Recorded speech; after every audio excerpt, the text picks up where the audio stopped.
If the personal is political, then Sheikha Hind, a senior member of Qatar's ruling royal family, gives a very direct answer to her views on the end of the driving ban for women in Saudi Arabia. I have two asthmatic boys, and when you need to take them in an emergency at 2 o'clock, and your husband is on a business trip, we're talking about safety. It's a great decision, she says, as a parent as well as a driver, distancing herself from any suggestion that women should not have equal rights in such matters. Sheikha Hind, 33, is the sister of the ruler of the wealthy state of Qatar, a country currently at the center of a tense blockade and Middle Eastern power struggle. If Qatar's neighbors want to isolate the country, Sheikha Hind is on a mission to reach out and present a distinctly modern, young and female face to the outside world. When the blockade happened, we were all shocked.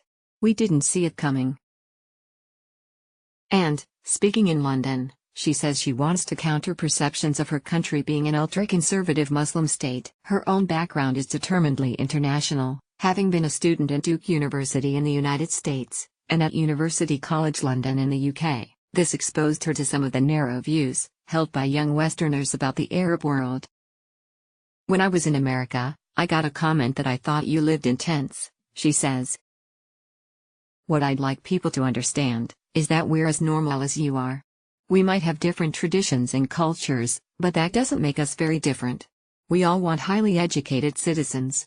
We all want to have opportunities for every single person in our country. Education has been a big deal for Qatar, including pouring huge amounts into building a campus for 8 international and 2 Qatari universities. Sheikha Hind is now chief executive of the Qatar Foundation, the vehicle created almost 20 years ago for an epic-scale investment in education. It has the hard-headed ambition of turning Qatar into a knowledge economy built on a well-educated workforce, ready for when the income from gas and oil runs out. In the end, we're a very small country.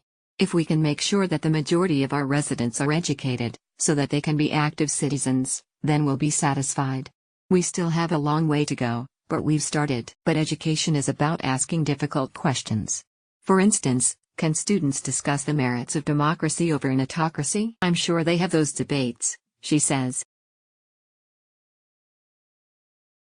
That's something we teach our students. You think for yourself, you listen to every side of an argument. We support that approach. We have academic freedom in our campus, and that encourages dialogue on any topic or issue, she says, although she adds that in defining democracy, there is a wide spectrum of meanings. In terms of women's access to education, she says that 65% of students in Qatar are women, and the current challenge is to recruit more men into higher education. She is from a line of strong women, daughter of the Sheikha Moza, mother of the current ruler, and often described as one of the most influential women in the Middle East. Growing up in the center of the country's ruling family, she says work and personal life are not really divided.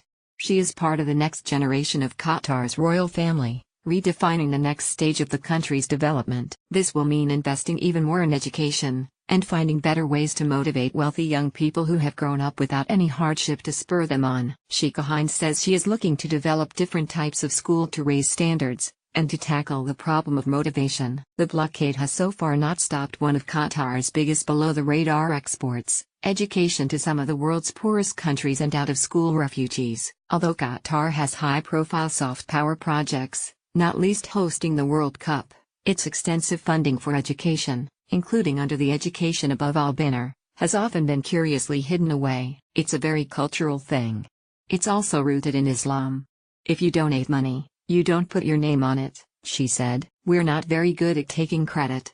It's something that we'll have to change, and we'll have to talk about it, said Sheikha Hind. As with so many parts of this question of Qatar's identity, she says the perception is very different from the reality. More from ideas for the